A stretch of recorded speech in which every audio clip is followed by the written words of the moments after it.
And I'm Liz, And we're sisters scientists, and lifelong X-Files fans. and this is We Want to Believe. Okay, so welcome to today's episode. And before we start, we are going to talk about a question from a listener who is my husband. After listening to our bonus episode, he had the not at all insulting question of what is more likely, that I would be abducted by aliens or that I could learn to dunk a basketball? If this makes no sense to you, just go listen to the bonus episode and everything will be clear. So I have two things to say about this. Awesome. One is anecdotal and the other is filled with statistics. Which would you like first? Yes, I was hoping you were going to be like, well, I read this study. Yes. Anecdotal first, please. Okay. So I got your text telling me this question while Zach and I were in the car. And I said, oh, what do you think? What do you think is more likely?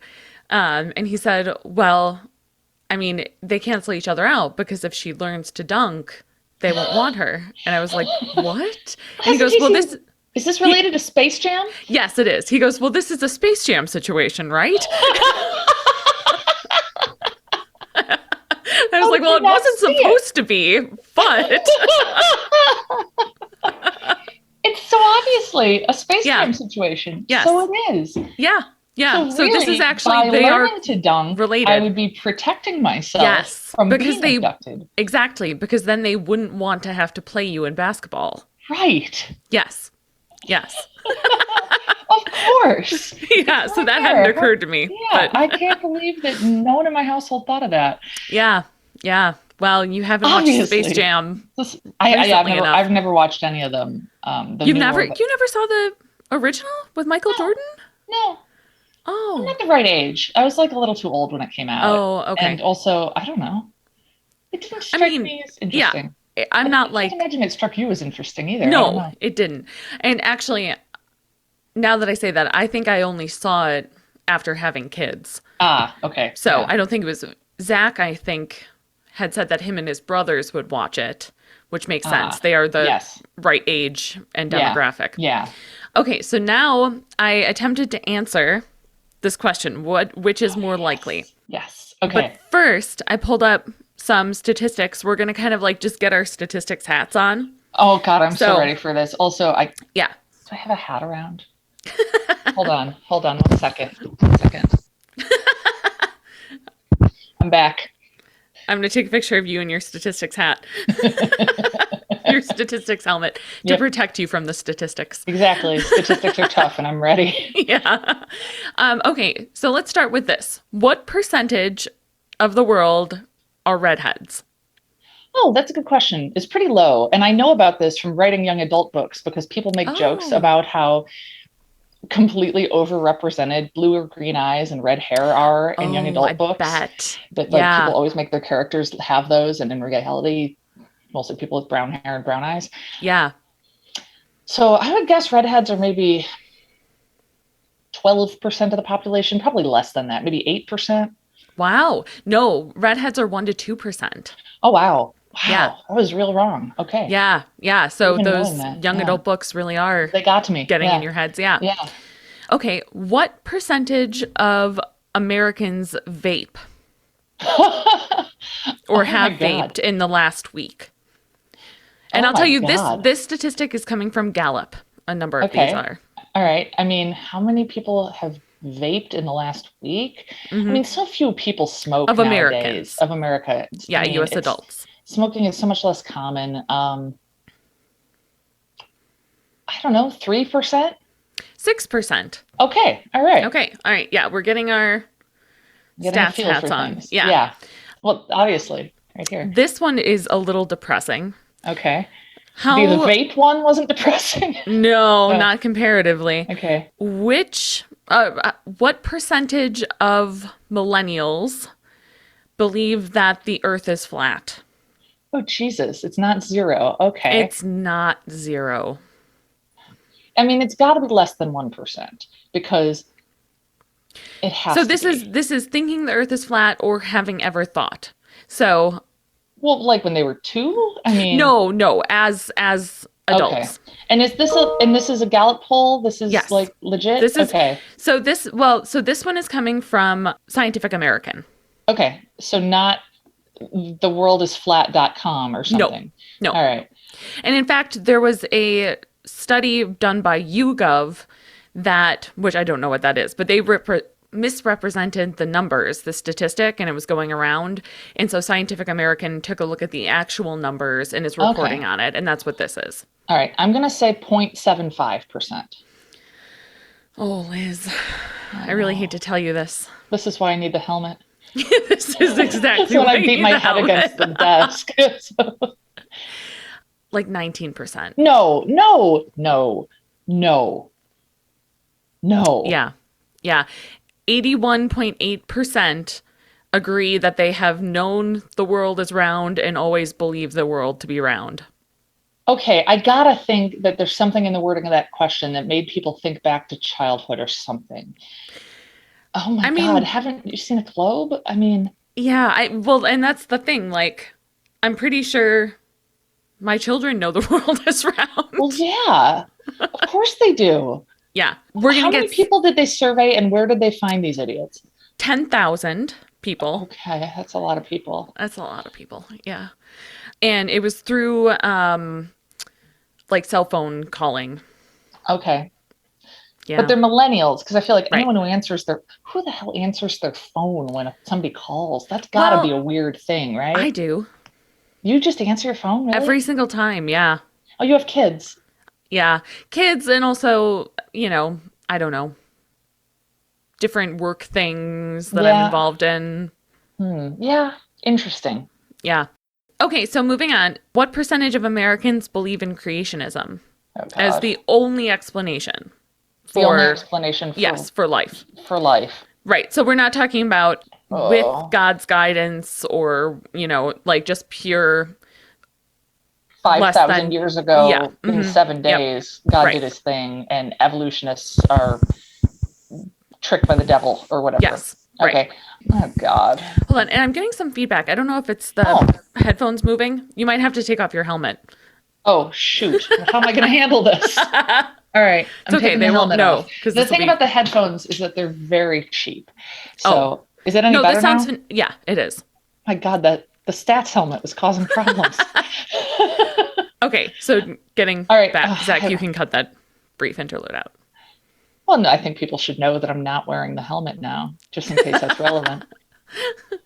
I would say, oh God, I don't know, 20%? 40. No. Yeah. See, this one bothers me less than the flat Earth one. I mean, like, I feel like once I hear the flat Earth thing, I guess I should have been prepared for this. Yeah.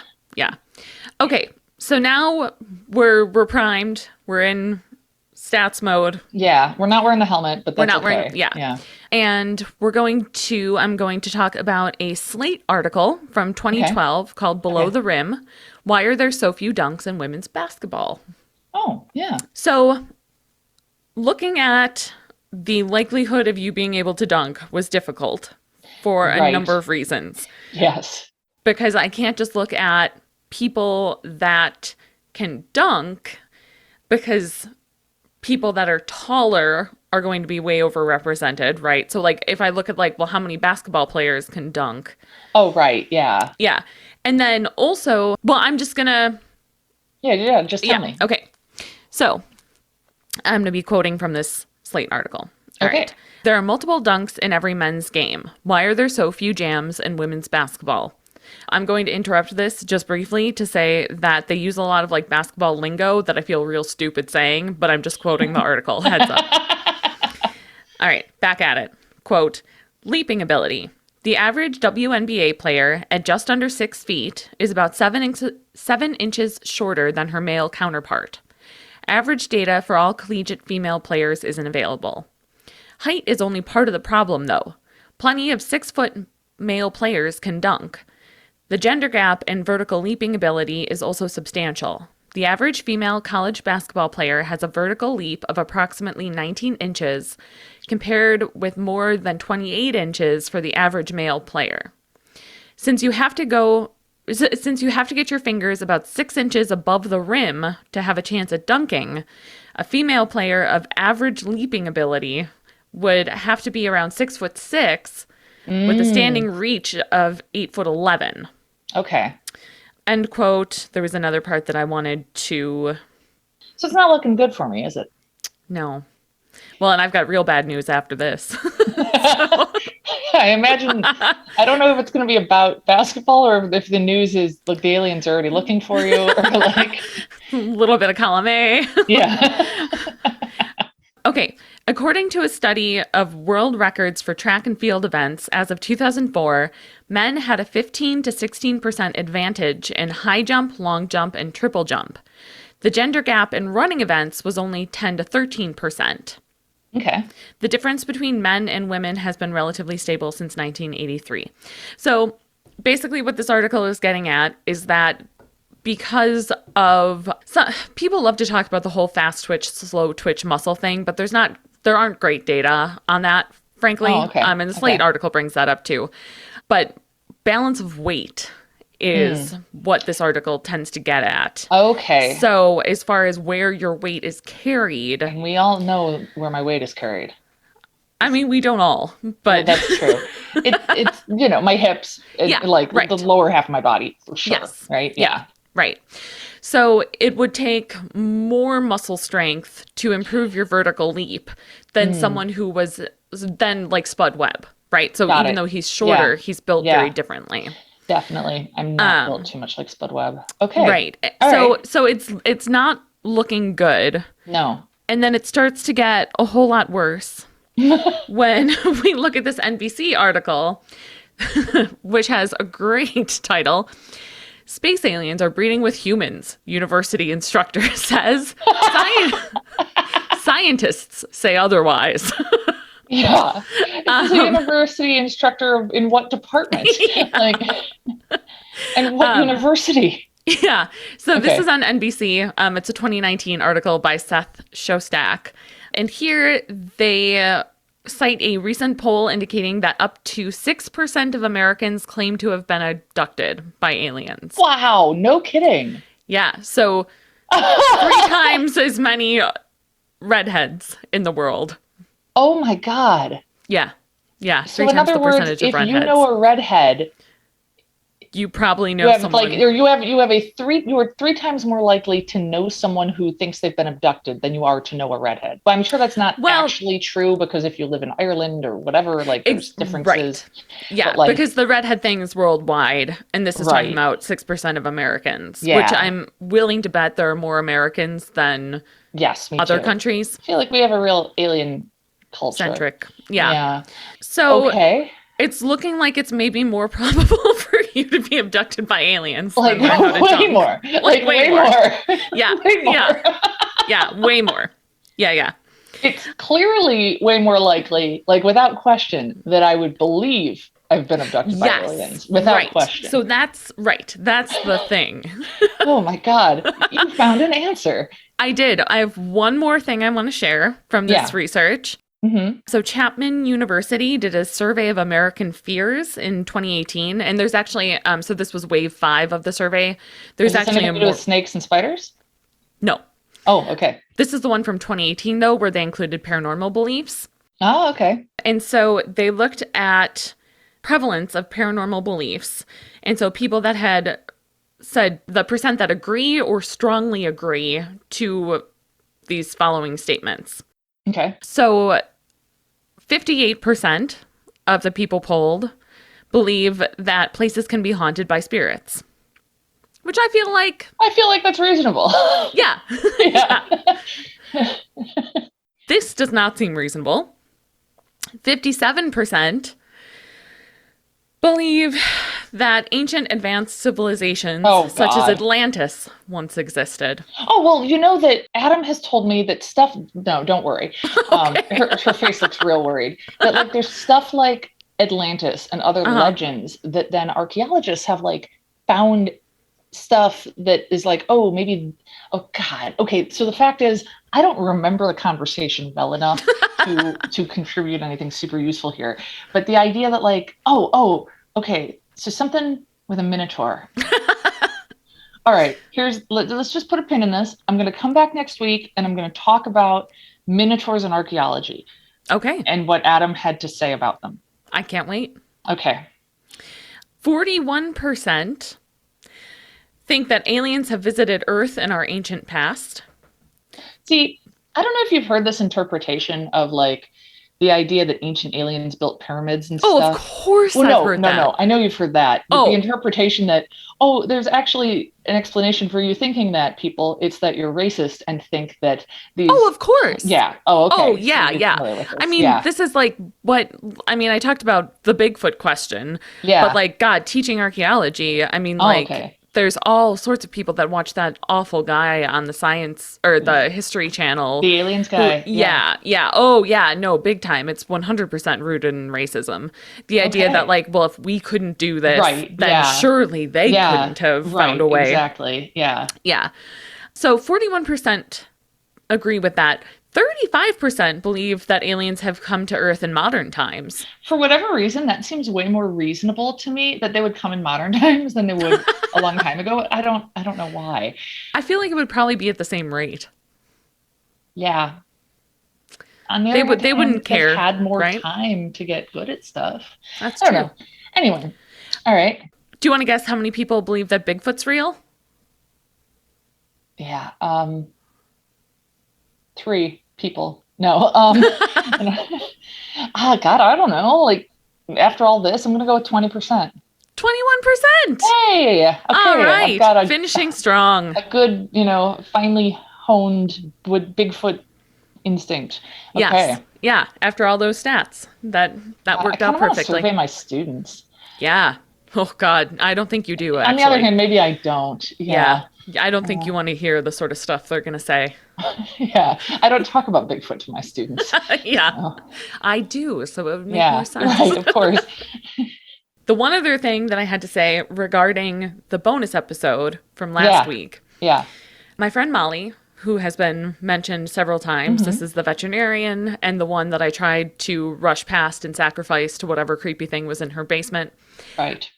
She texted me and suggested that perhaps the demon bunny and the one-eyed cat in my old apartment are one and the same. Well, that's very interesting. And that it's been following us, that you angered it that night. Dude, you're smiling, but I don't know that you should be.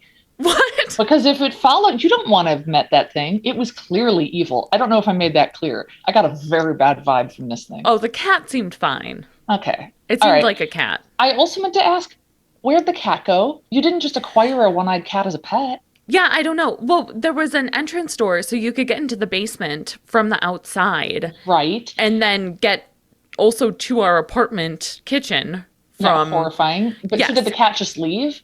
Presumably.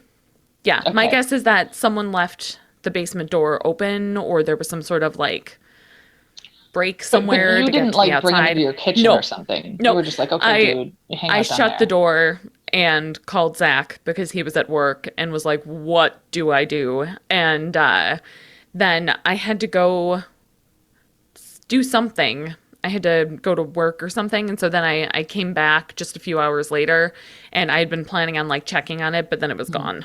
Oh, okay. So yeah. I mean, I guess a cat getting in from outside isn't that alarming, but I keep thinking, do you really want access to your basement from... No. Yeah. No. Anyway, God, no. Yeah. So... episode 9. Didn't move like a cat. All right. Anyway, episode 9. Yeah.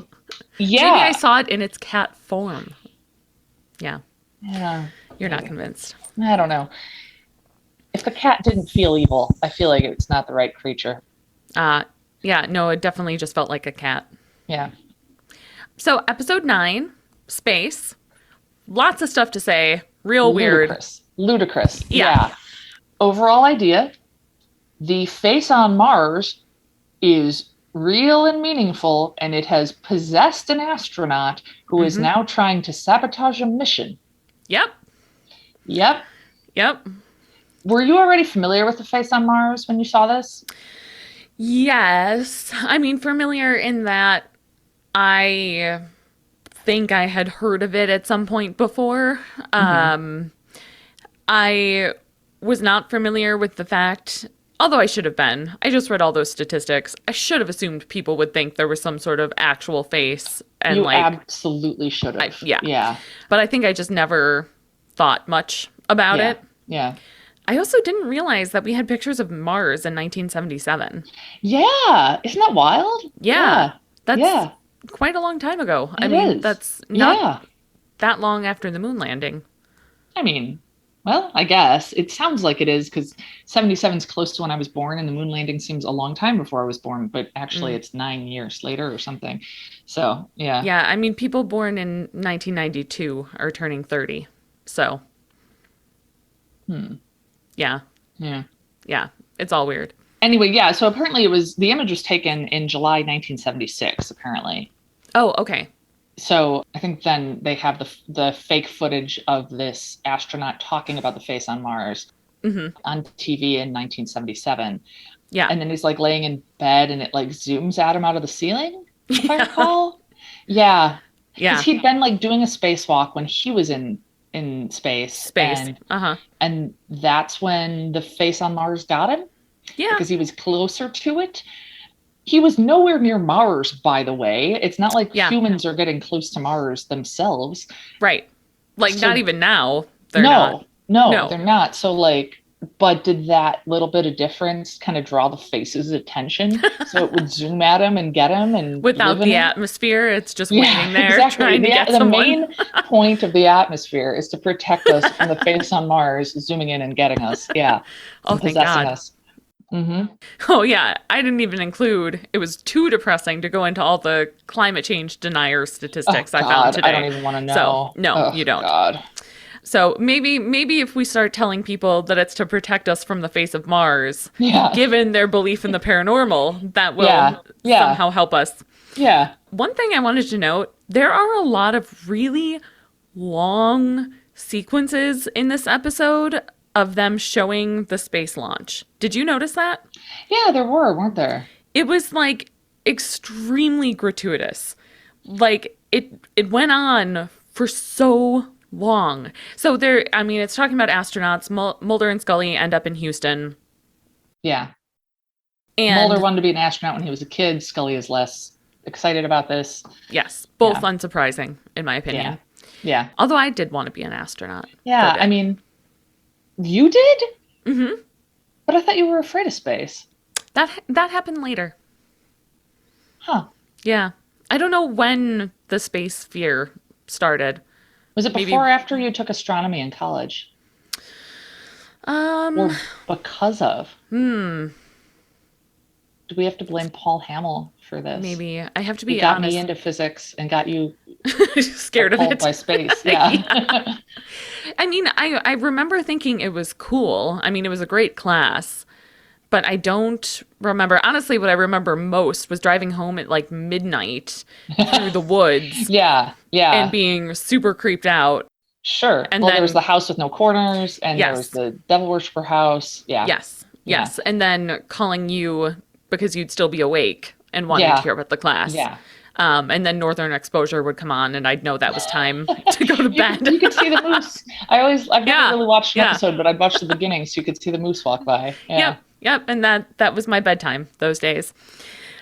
I don't know when, but yes, I did want to be an astronaut when I was like a kid. Yeah. So, quite some time before.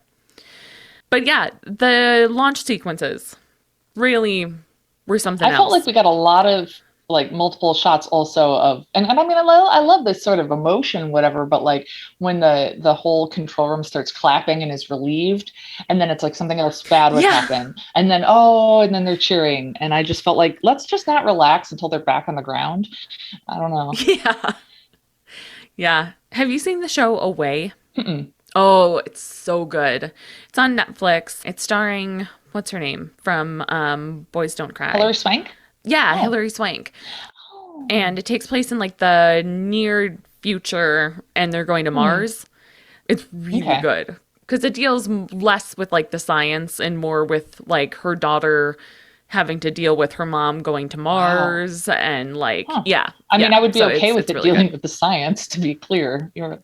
No, but I meant like I felt like your face looked Oh, skeptical. no. Like, what are they getting No, wrong no, my about face this? was, for But some reason, I don't like when things take place in the near future. It makes me anxious why? because it's so close. I'm going to find out how wrong they are soon. Like, I didn't even Oh, like that Parks and Rec did that because now, well, especially, well, the Cubs well, did win the World that's Series. not my issue with it, surprisingly. Oh, More that, like, well, in the case of the Parks and Rec, that in 27 the fake yeah, 2017, there's no reference yeah. to Donald Trump being president, and so like all the horrors of Oh, that, and like, so I don't want yeah. to watch the last season of Parks and Rec where it's filmed in 2014, taking place in 2017, and now I'm Oh, living oh, in 2018, going, wow, it was so much worse than this, you know. So like, yeah, just oh, like near oh. future stuff. I want it far Yeah. enough out if it's going to be in the future that I don't have to think about it. So you don't want it to be like 2025 and going, and we're not on Mars yet. Yeah, although when you say it like that, it's like, well, who would care actually? Especially when you Okay. point out that it's more about like the characters and stuff. But Yeah. yeah, something about Yeah. it just makes me feel like it's lying, Hmm. which again is insane because Ah. Hmm. it's All TV fiction. is So of lying. course it's lying. It's fiction. I write Yeah. fiction. It's not lying. Yeah. Yeah, You're I am lying. lying. Yeah, I guess. Yeah. Just writing big books of lies. Yeah. So Anyway, what there wasn't much. I mean, so there's a ghost from the face on yeah, Mars, and so basically, there's and it's there's possessing this people. astronaut who Mulder used to look up to. He's meant to seem like, oh, he must have been like one of the like famous ones, you know. Mulder was a kid and thought he was really cool, and so they talk to him now because they get contacted by A woman a named woman named Michelle. Michelle, who's like, oh, I heard you guys deal with weird stuff, and she's like, I think somebody's trying to sabotage this mission because they scratched this titanium thing. I don't Mm-hmm. remember what now. It was an acronym, and people almost died. And yeah, then it's like, so they run this launch 2 weeks later, and Mulder and Scully are in Houston, and they talk to this famous astronaut the one who's been possessed by the face. And Right. yeah, also to be clear, the face on Mars, I don't know how much you looked into it or know about it. So they did a much better imaging of it like multiple times in like the late 90s. And it's much Mm-hmm. less face like when you get better imaging, unsurprisingly. Yeah. Very. Yeah. So yeah, just to be clear, Because it's actually like a mesa, yeah, it's I just think, like a right? Isn't that rock what they said? Like a formation. Yeah. right. And Hmm. it's interesting, and it's like, was this under liquid water at some point? If Mars could have supported liquid Right. water, it's interesting in that perspective, like geologically. Yeah. Not did Right. a civilization build this face, and the only thing they Right. left was a face. Yeah, It just logically doesn't make any sense. Why aliens would do that? no, Why it would be a no. thing? Is it? I mean, because it's also got to be like absolutely giant, Yeah, right? yeah. I'm looking at how Like, big I it mean, was. It is. I'm not. Oh, yeah. It's 2 kilometers long. oh wow, Yeah. yeah. So bigger than a normal Yeah. face. But yeah, it's worth seeing these images. And I also like that Hmm. they talk about this being and when I say they, I'm just looking at Wikipedia NASA. and then also NASA. Yeah. Ah, An article in NASA, like from like 2001, talking about this being an instance of, I'm going to say it wrong. As we know, I don't pronounce things right all the time. Pareidolia, huh. Pareidoi.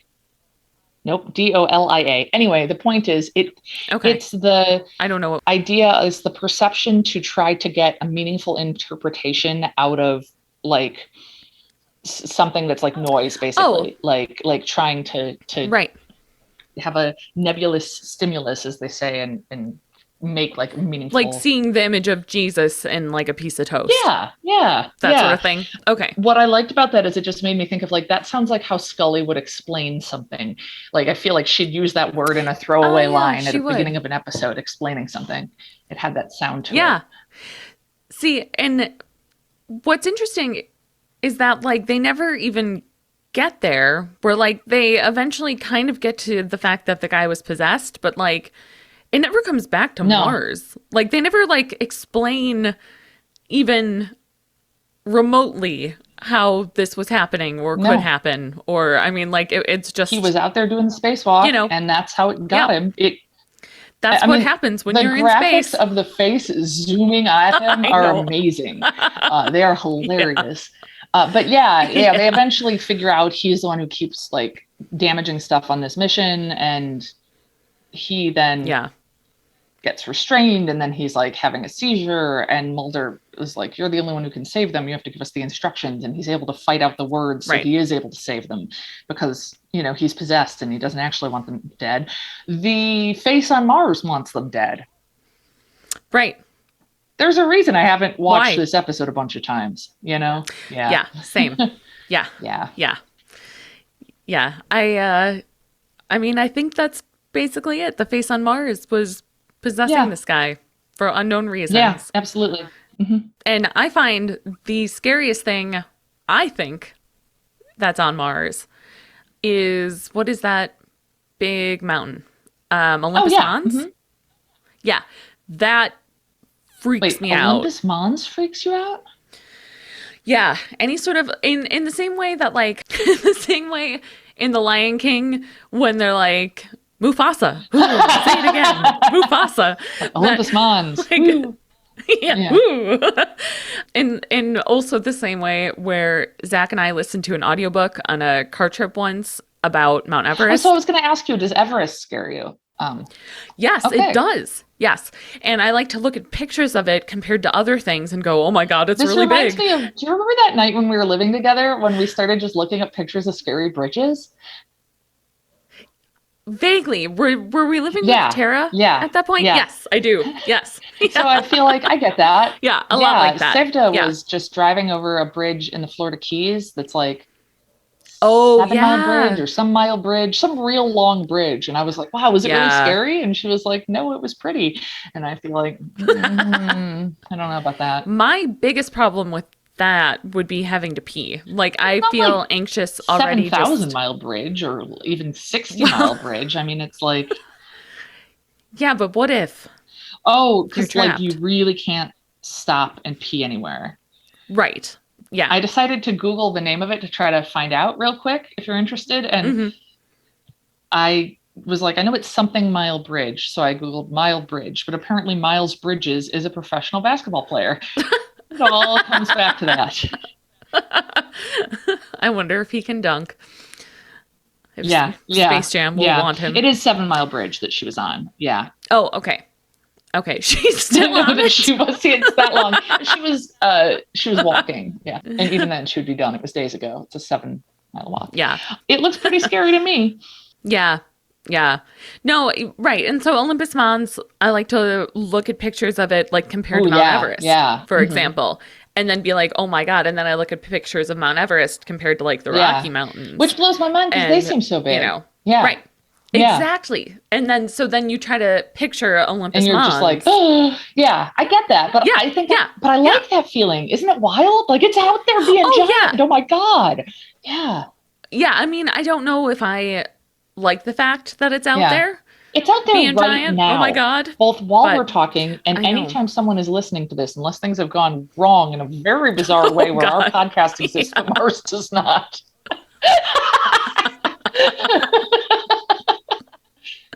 Talk about longevity. The only artifact in this entire solar system is this podcast. But the planets are gone. Maybe just Mars is gone. Yeah, we just don't know. Mars, yeah. Maybe we're fine. Any other Mars face things in particular? No. I will share really quickly my favorite story from when I was teaching astronomy about a decade ago when my students asked me, did I think people would go to Mars or something? And I was like, I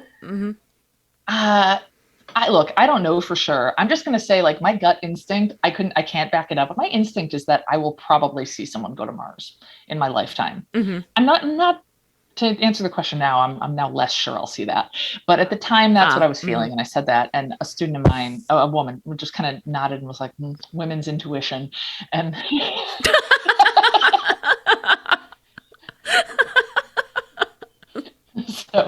Yeah. That's just using amazing. my woman's intuition to suspect I'll see people land on Mars. See, and that story makes me think of early March of 2020. And I was teaching a human bio class, and I was talking about evolution and about how long humans have been around. You can listen to the episode about the Jersey Devil if you want to hear more. And I said something about, we've been, as Homo sapiens, about 200,000 years, maybe 250. And a student rose their hand and said, well, where do you think humans will be, like, what do you think we'll look like? Will we be the same in like 200 more thousand years? And I just real casually was like, oh no, we won't be alive by then. And they all looked terrified. And they're like, what do you think is going to kill us? And just talking out of my ass, saying what I was thinking, I go, oh, for sure there's going to be some sort of big pandemic that kills us all long before then. In March of 2020. Yeah. I might blame you. No. I think that's fair. I mean, in the same way that you blame people for snow when they are bold enough to put away their snow shovel and snow boots in April. Right, exactly. Yes. Also, God, what a thing to say. Then, you don't know that. I know. I like to, as we've discussed, I got to watch it so I don't sound like Elon Musk, because no one wants that. Or if they do want it, I don't want them around. Right. But I feel like maybe we'll have figured stuff out. Maybe we'll be living on Mars. Maybe it'll be awesome. Maybe we can go hike the face.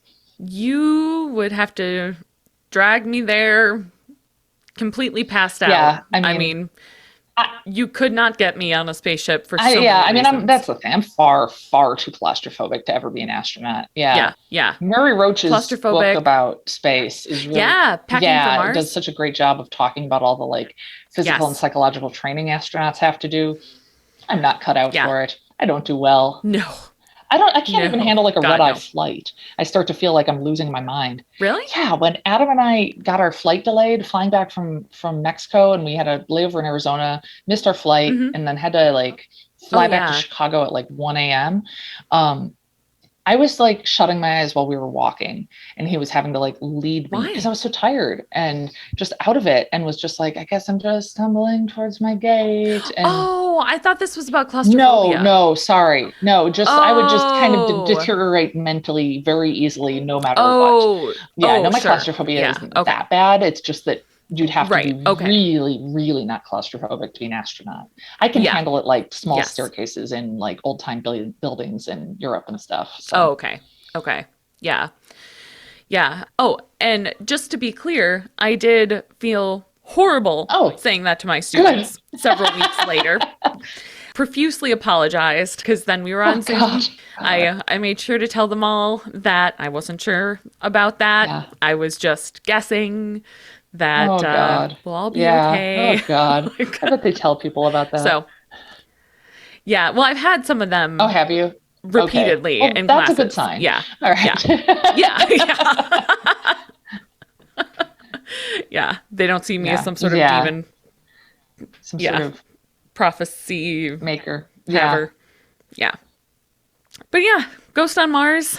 Real ridiculous. That's all we got. Real ridiculous. Episode. Yeah.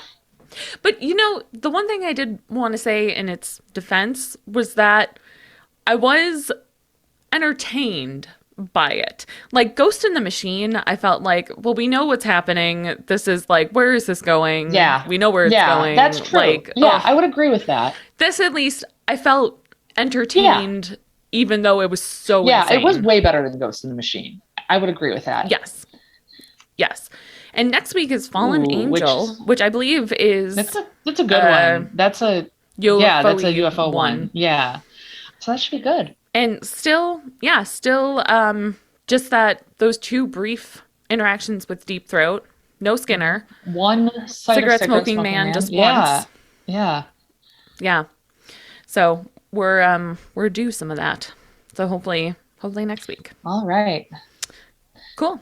All right. Well, talk to everyone next week. And hey, remember, send us in your stories of paranormal stuff you've seen, who you'd like to play you. And if you've got any tips up for me on increasing my vertical leap, let me know. Ooh, sure. Yeah. Maybe LeBron James. If you're a listener, LeBron, where should I start? Yeah. Yeah, I'd like that advice too. I'm not out of shape, but I'm not a jumper. Okay. Yeah. No. All right. All right. See ya. Bye.